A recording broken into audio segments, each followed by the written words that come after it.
Hello, everyone. Welcome to our next episode of Building on Yesterday, Shaping Tomorrow. And we have none other than Brenda Ghibaudi, the 2004 past national president, 1997 Florida state president, and 1993 local North Broward president, which now is what Broward has become today. Thank you so much for being with us, Brenda. You're so welcome, and thank you for inviting me. I'm so excited to have you here. And obviously, I have a little bit of biases, because you are local and I have access to you, whenever we need because you're one of our members. So that's fantastic. And thank you so much for always being there when we need you. Oh, well, thank you.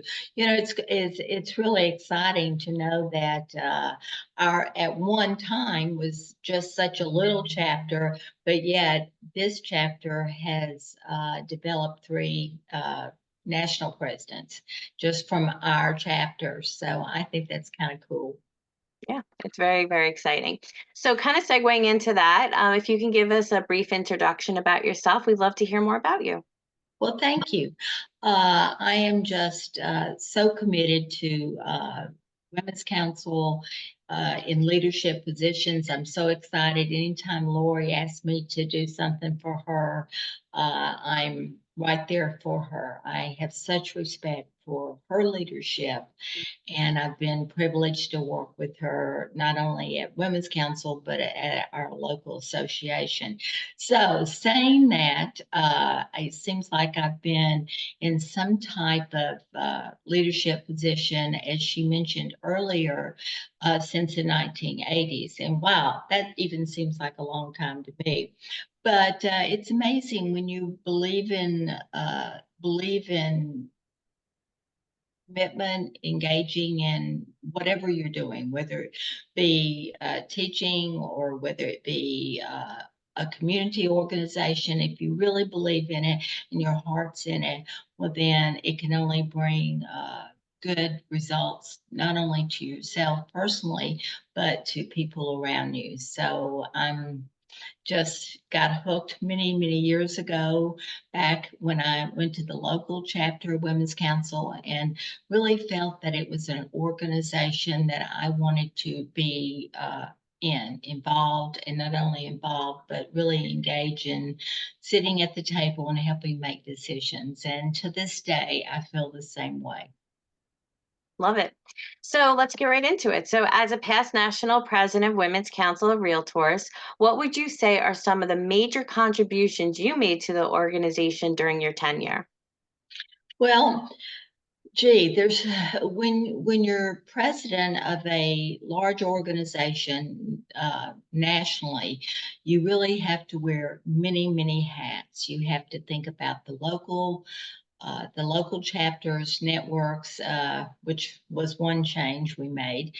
And then you have to put yourself in the state leadership, how they think about their state leadership. And then, of course, when you get at the national level, you have to really consider the entire country, and not what is best for the local, the state, but what is the best decisions you can make as a whole. And I think that's the hat you wear as a national president.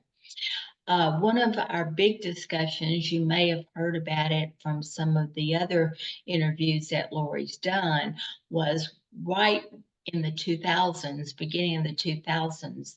There was a huge discussion on our mission statement, and exactly a mission statement is supposed to define you. That is a statement that tells exactly who you are. So as I was going up the ladder nationally, and I think Gail was right beside me, Gail Hartnett, there was a lot of discussion on the mission statement and whether the word women should be included in there, because actually 10% of our members, and maybe even at that time was even higher, were men. And we didn't want to give the impression that we did not embrace or engage or encourage men to be a part of our organization, but yet we had to say what it is. When you have 90% of your membership women, that's we had to own up to that. And so mentally, when I talked about it earlier about local, state, and national, we had to get the local and state leadership to buy into this. So we had many meetings, executive meetings. We did road shows talking about whether we should change the mission statement. And I guess to make a long story short, we thought there was a lot of thought in it. We gave it a lot of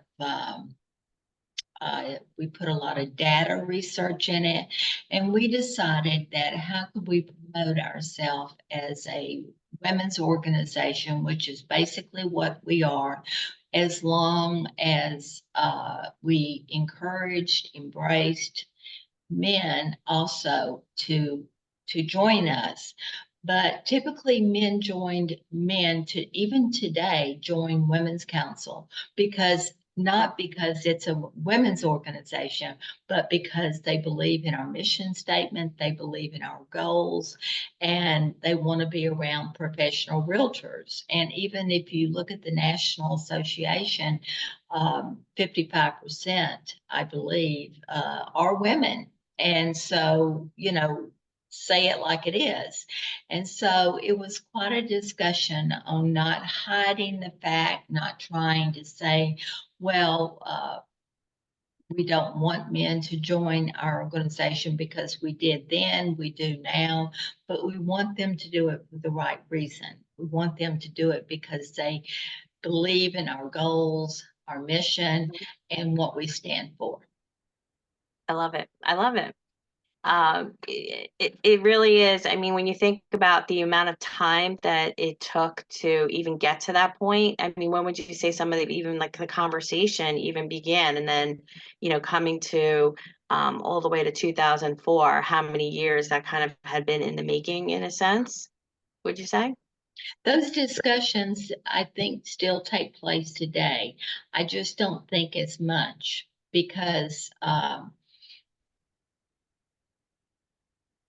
anyone that does join the council, they join it for networking, for increasing their business, for communications, and all the needs and the goals that we provide our members is not oriented only towards women. I mean, we definitely want to engage and encourage our gentlemen friends that belong to our organization to see the whole picture. Women's Council is so much more Right. than we build leaders, and we're known for that throughout the country. We've always been known for it, and we're recognized nationally by the NAR Association because they are very much aware of what we offer Yeah. to their leadership team. Love it. So how would you describe your leadership style and how do you think it differed from your predecessors? Well, my leadership style, which started back in the 80s up until currently, are very consistent and they've never changed. I truly believe that if you want to be a good leader or mentor people or encourage people to engage in any kind of organization, that they have to see you for what they are. I'm kind of a just lay it out person. I say what I think, I say what I feel, and I express that totally from my heart. And my year as national president, one thing that I don't doubt for a second is I never skirted an issue. I never tried to be something I wasn't. It was what you saw is what you got.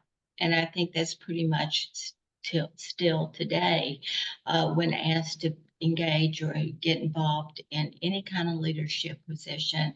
I think people that have known me back in the 90s, 97, when I was state president, would pretty much say that I have not changed a bit. Maybe sometimes I'd like to change and be a little bit more eloquent or more well-spoken. But anytime I tried to change the way I was, it always sounded kind of phony to me. So I said, you know what? Just be yourself. Lead from your heart, and you can't go wrong. I absolutely love that. And it's so true. But I feel like I guess maybe with your accent as well, it just makes it so sweet and endearing. But I do agree that you're very straightforward in the way that you think. And I love and admire and appreciate that, because I feel like that's what we need when we're dealing, in an organization that needs to have accountability, transparency, and we need to be able to have those difficult conversations and not skirt around things, exactly what you're saying. So I do appreciate your candidness on that. And if I could, Lori, one addition of that, just because uh, uh, that's my leadership style. Please don't misunderstand. I don't want anybody to misunderstand that when you are sitting at the head of the table, there are decisions that have to be made that are not going to be popular with everyone. And so someone can, like myself, can be compassionate and really love what they're doing and exploring all avenues. But when the tough decision has to be made, it has to be made. And I learned many years ago, there's lots of things you can and can't do. And the number one you can't do is you can't fake sincerity.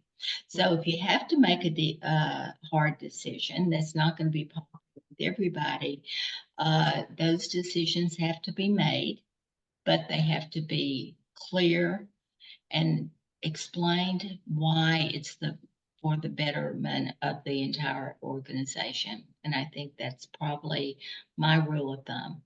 Yeah, I think keeping members at the center of all the decision making is really going to have the best outcome for the organization as a whole. But you're right. I mean, there's going to be people that are either going to love it or hate it or somewhere in between. And as long as the consensus is that that changes are being made in the right direction for the overarching amount of the lead, for the leadership in its entirety, then that's the direction that it really does need to go.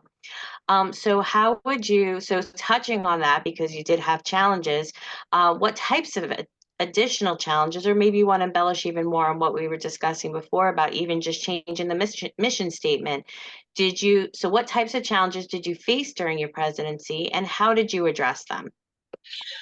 Well, if you're going to work your way up or strive to be the head of any organization, the number one thing you have to do is build consistency, I believe, with your team.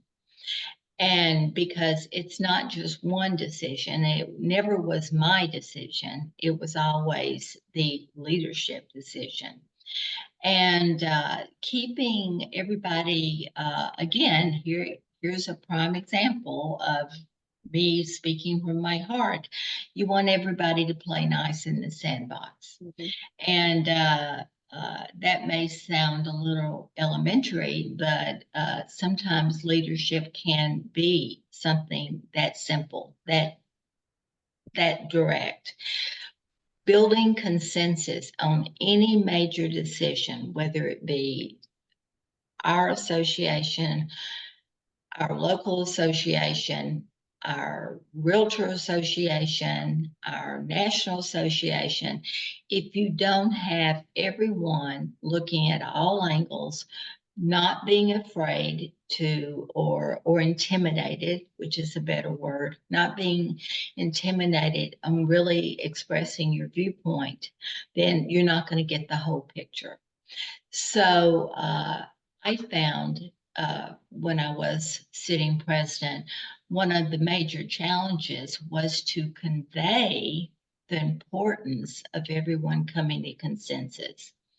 And the only way you can do that is take yourself off that pedestal because no one's on one, but just roll up your sleeves, sit down with them, listen to all different angles. And then once a consensus is made, or once a decision is made, it has to be made by the entire team and they have to support that.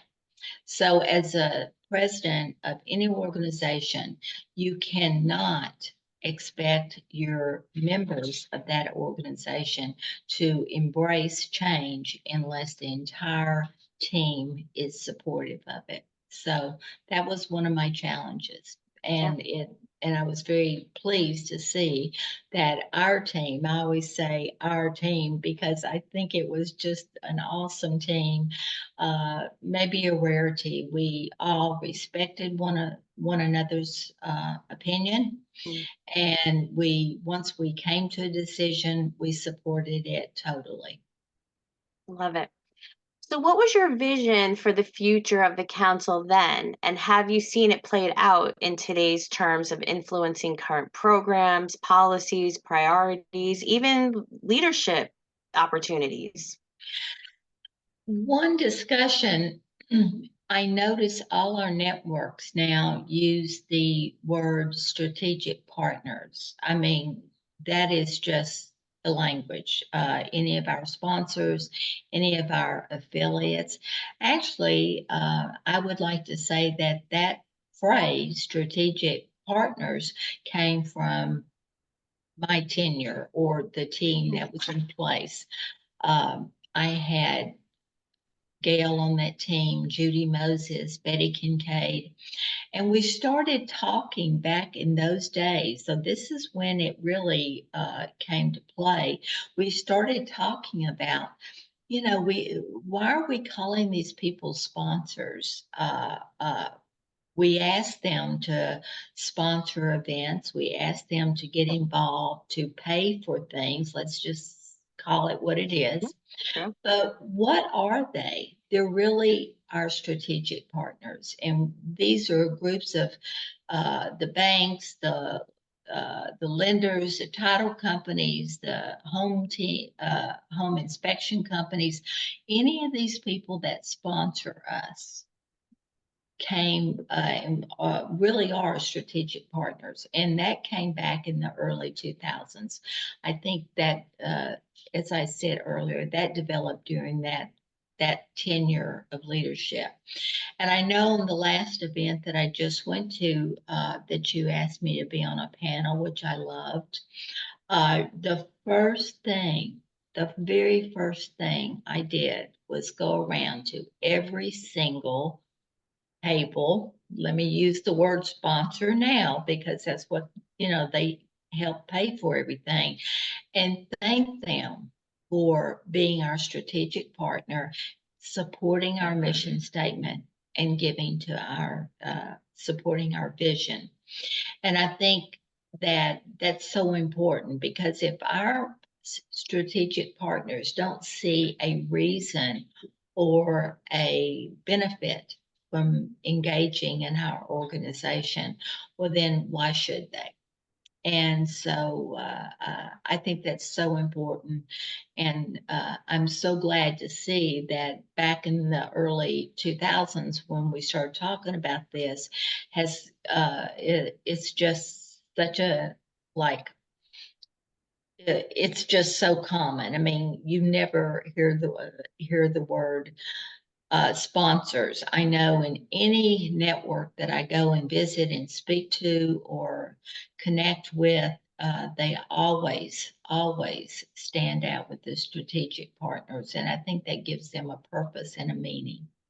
It's true because it's a it's a two direction relationship when you think about it, because it's not only about what we're kind of looking for from these people to kind of help us financially in certain capacities, but it's what we can help with their business in terms of members and programming and educational opportunities. So I kind of feel like it is a relationship. So a partnership that is strategic in nature is going to have it'll be mutually beneficial on both sides. So it really is more than just a sponsorship. I know I know that several of our strategic partners, back when I was on the line and working myself up, and then even post presidency, uh, without mentioning anyone in particular, there were several strategic partners that would very proudly say 60 to 65% of their business came from Women's Council. That's Fantastic. that's a pretty high percentage. Right. Which also helps with retention because then, from year to year, they believe in the overall mission of what the organization does. So they already kind of see themselves kind of going the distance.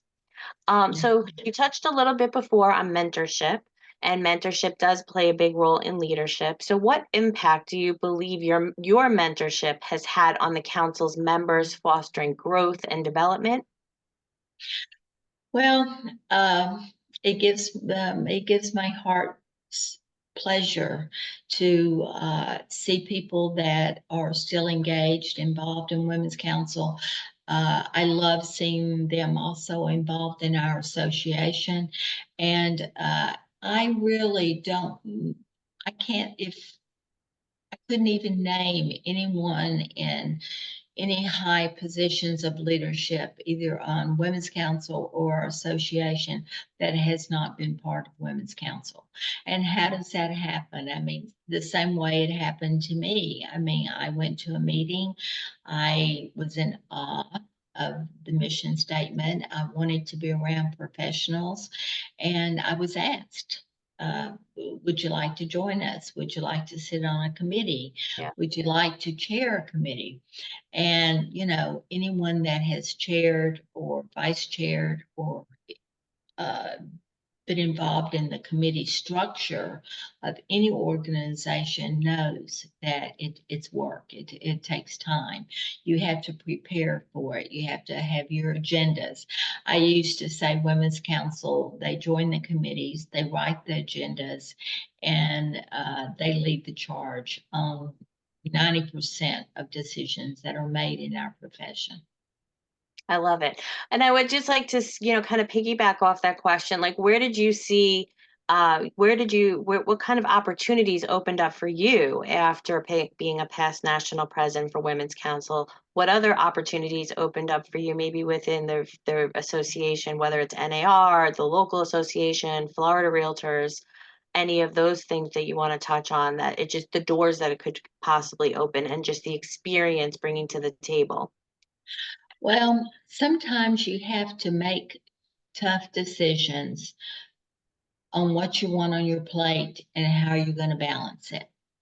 And again, that's just the way I relay my opinion. I was very involved with my association uh, as a director, but I came to a crossroad. Was I going to continue with the association and go up the ladder then? Or was I going to go the Florida Association way? Or was I going to go headstrong with Women's Council? So those were my choices. And my local association, Realtor Association, had been so supportive of me. They had donated, sponsored, strategic partner, whatever you want to call it, anything that I asked, they would do for me. So I very proudly told them and thanked them and said, once I feel like I've accomplished what I need to accomplish as far as the betterment of the council, I will certainly be available for anything that you need me to do.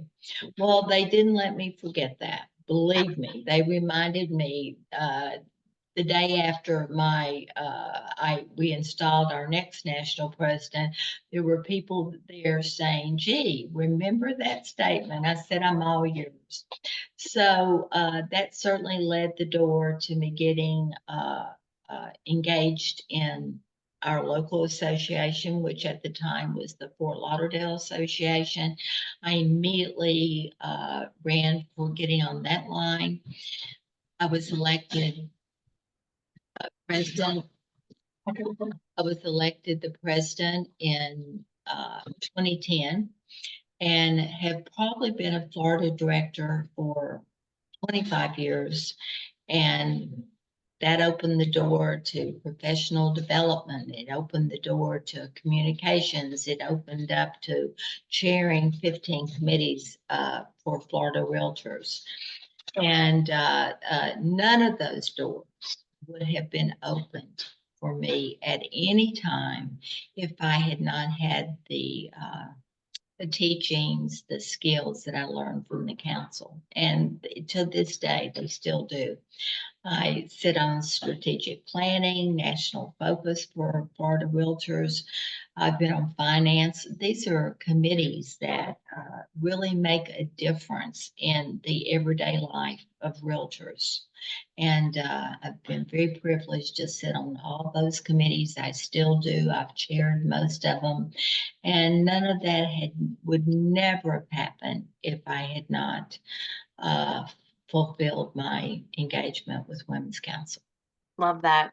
So looking back over your journey from local involvement to national leadership, what key lessons would you say current members could learn from your experiences? Key lessons. I said at the last panel I was on, if you sign up, show up. So if you sign up for a committee and you want to serve on a committee or you want to be part of a committee, then do it with all the compassion and the commitment that you possibly can. The worst thing that anyone can do, in my opinion, is to take up space and not be part of the discussion. So that is the one thing I would say.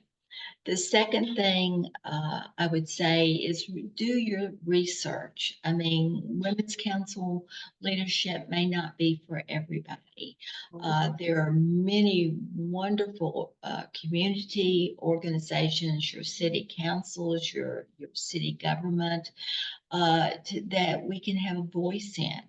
But the key is, if you want to make a difference in any organization, you must, one, know what you're talking about, two, do your research, and three, be able to articulate it professionally to where everyone understands your viewpoint, and not only your viewpoint, but how you came to that decision.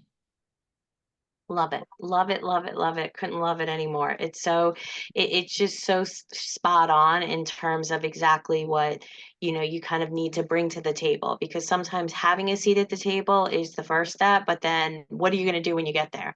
Do you have the skills? Do you have the ability to kind of do your research and making sure that you're showing up prepared? So I love that those responses.